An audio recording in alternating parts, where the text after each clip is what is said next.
Se para você, seus pets são parte da sua família e você não consegue nem imaginar a possibilidade de se mudar sem eles, então esse vídeo é para você.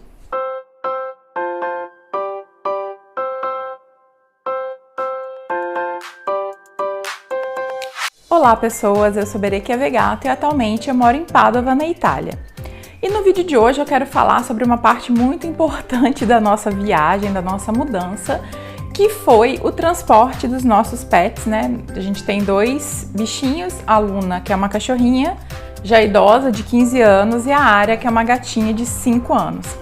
E aqui nesse vídeo eu vou contar para vocês um pouquinho como foi a experiência de trazê-las comigo para a mudança para a Itália. Vou falar um pouquinho das normas também sanitárias envolvidas nisso, mas se você quiser com detalhes e links e tudo mais que você precisa saber, num roteiro bem longo e bem detalhado, eu te aconselho a olhar no meu blog, que o link tá aqui embaixo. E aproveitando que eu tenho certeza que esse vídeo vai te dar uma paz no coração para trazer seus bichinhos com você, seja para onde for, curte esse vídeo, assina o canal, me segue nas redes sociais, que lá eu boto bastante coisa do meu dia a dia, inclusive mostro bastante as duas para vocês. E clica no sininho para o YouTube saber que você está gostando do conteúdo e quer continuar recebendo. Esse processo de viajar com pets, ele é longo, você tem que se preparar com no mínimo 6 meses de antecedência e tem que ficar muito atento às datas e aos prazos, porque uma coisa vai encavalando a outra e se você errar uma data pode prejudicar todo o seu processo e você acabar não conseguindo trazer seus pets com você.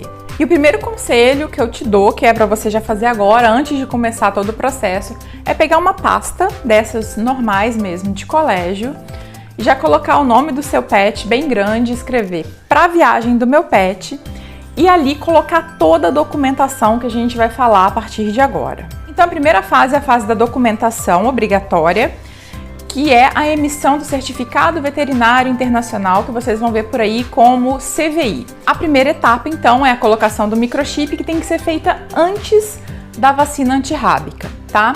Como foi pra gente? A gente foi no veterinário, na nossa veterinária já de costume, a gente já tinha conversado com ela, não era a primeira vez que ela fazia a prática, então acabou que foi mais simples, porque ela já tinha feito de outros bichinhos. E aí tem que colocar, é uma seringa bem grossa que implanta, né, no dorso do bichinho. Mas assim, a minha cachorrinha ela é muito de boa com o veterinário, ela já foi tantas vezes que ela já é idosinha, tem vários problemas, então ela meio que já tá acostumada, ela nem viu o microchip. Mas a gatinha já deu um pouco mais de trabalho, ela deu uma brigada, ela quase mordeu em mim na veterinária, que eu ajudei a segurar e tal. Mas no fundo colocou, implantou o microchip, ela já testou a leitura, já fez todo o meu cadastro e prestem muita atenção nisso, o nome do cadastro do bichinho tem que ser o mesmo nome do seu passaporte, tá? Fique muito atento a isso, porque pode dar problema também na entrada no outro país ou até mesmo na saída do Brasil. Na época o valor do microchip foi em torno de R$30, então foram R$60, né, um microchip para cada uma, e a minha veterinária não me cobrou a consulta. Eu já tô com ela há muito tempo e ela não achou que fazia sentido cobrar a consulta, mas pode ser que o seu veterinário queira cobrar. A etapa 2 para emissão do CVI é a vacina antirrábica. E aí, essa vacina antirrábica, tomem muito cuidado com essa data, porque o bichinho não é adequado que ele tome a vacina com menos de 6 meses. Então, se ele tomou a vacina num período, você tem que esperar mais do que 6 meses para tomar de novo. E aí, o processo todo que você fizer tem que ser com no mínimo 6 meses antes da sua viagem. Então, fique muito atento a isso e comece a se planejar o quanto antes, para não dar problema nem para o bichinho, nem com os prazos. E ela tem que ser feita com no mínimo 1 mês depois da colocação do microchip. Bom, vacina é vacina, elas estão acostumadas e imagino que se você tem um pet, você já sabe o que é tomar uma vacina. Então, tomou normalmente, tem que anotar na carteirinha dela. E um detalhe muito importante, né? No caso da Luna, que é uma cachorrinha de 15 anos, ela tem, sei lá, umas 4 ou 5 carteirinhas de vacinação. Para fazer o CVI, a veterinária precisou olhar todas as vacinas antirrábicas que ela tomou na vida inteira dela. tem em mãos as carteirinhas, ela vai precisar do número, do lote da vacina, tudo isso. Então, de novo, faz uma pastinha, já coloca tudo lá, já deixa com a sua veterinária e vá conversando com ela e fazendo isso juntos. Na época a gente pagou R$50 em cada uma das vacinas, não sei como tá hoje, né? Então deem uma olhada e de novo ela não me cobrou consulta, mas eu sei que tem veterinários que cobram. A terceira etapa, que eu acho que é a etapa mais chatinha, mais complicada, que é a coleta do sangue para aferir se aquela vacina que eles tomaram teve efeito, né? Então essa coleta ela tem uma maneira específica de ser feita, que o veterinário sabe como é, e ele já precisa processar esse sangue de uma determinada maneira que eu não sei explicar, porque é um processo bioquímico, ela tem que colocar um reagente ou outro, mas que o seu veterinário vai saber fazer. E essa coleta de sangue ela tem que ser feita 30 dias depois da vacinação. De novo, fique muito atento ao prazo. São poucos laboratórios que aceitam, que fazem esse procedimento para analisar a quantidade de anticorpos que o bichinho gerou nessa vacinação antirrábica. E quem mandou para mim, fez todo o procedimento, foi a própria veterinária. Então ela coletou, ela já fez lá o processo que ela tinha que fazer, colocou numa caixinha e enviou. Na época foi para Belo Horizonte, né? A gente era de Juiz de Fora, então era o laboratório que aceitava e que era mais perto da nossa casa. Esse é o procedimento mais caro, né? Então na época eu paguei R$800, eu não sei também quanto tá hoje. E depois da coleta você tem que esperar até 3 meses para emitir o seu CVI, que é esse documento, que é o documento que você vai viajar, tá? É o documento que comprova que seu animal não tem nenhum problema, ele pode viajar, ele não vai gerar dano para o país, né, que ele está indo, não tem nenhum problema fitossanitário. Então, tem mais 3 meses, então aí a gente já está com prazo de 6 meses. Por isso que eu falei, tem que ficar muito, muito, muito atento ao prazo, porque eu conheço alguns casos que as pessoas acabaram tendo que mandar o bichinho depois, sozinho, despachado, né, no compartimento de cargas, porque não conseguiu fazer todo o processo antes da data da sua viagem. Quarta etapa, finalmente, é a emissão desse documento. E você tem que agendar com o setor responsável, que chama Vigiagro.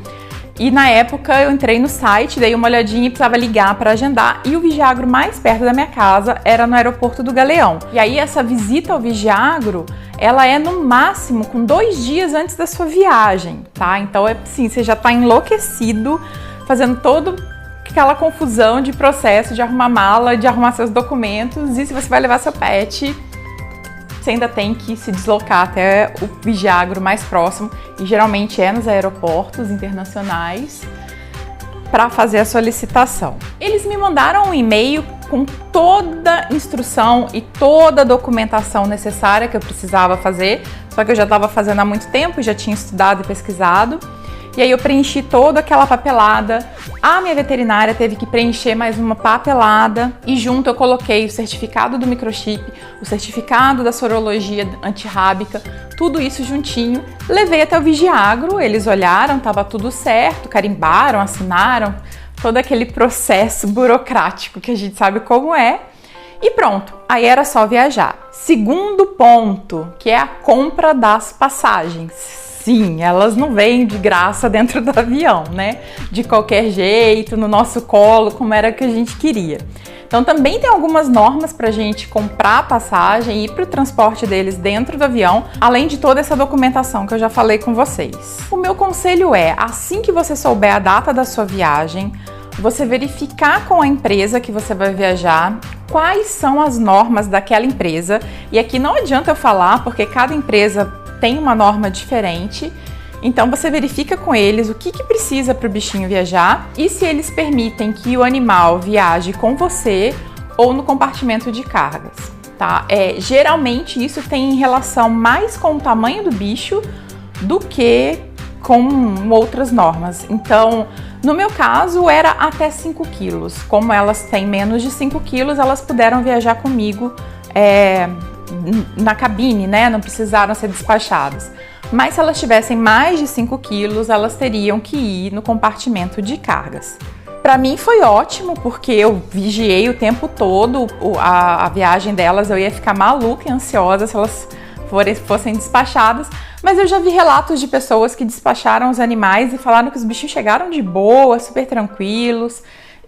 O avião sabe, né? A equipe toda sabe que tem um bichinho a bordo. Ele vai ser acompanhado por um funcionário, tanto para embarcar como para desembarcar.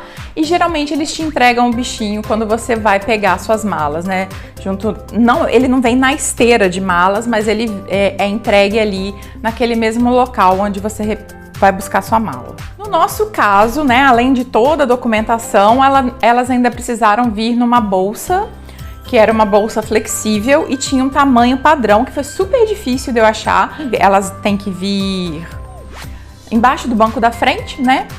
E não pode ir nem com água, nem com comida. Já se o animal for despachado no compartimento de carga, aí tem que colocar água e comida para ele, tá? E a caixa de transporte é aquela rígida.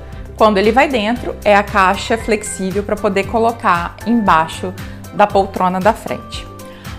A Luna, né, a cachorrinha, não deu um pingo de trabalho, ela dormiu a viagem inteira, o avião vem escurinho, a gente viajou à noite, então o avião ficou escurinho, a gente ainda colocou aquele paninho que eles geralmente dão, né, aquela cobertinha, colocou por cima dela assim, ela apagou, dormiu às 11 horas de voo, mas a Ária ficou muito nervosa, muito assustada, ela chegou a vomitar, tadinha, e ela tava em jejum, então não vomitou nada.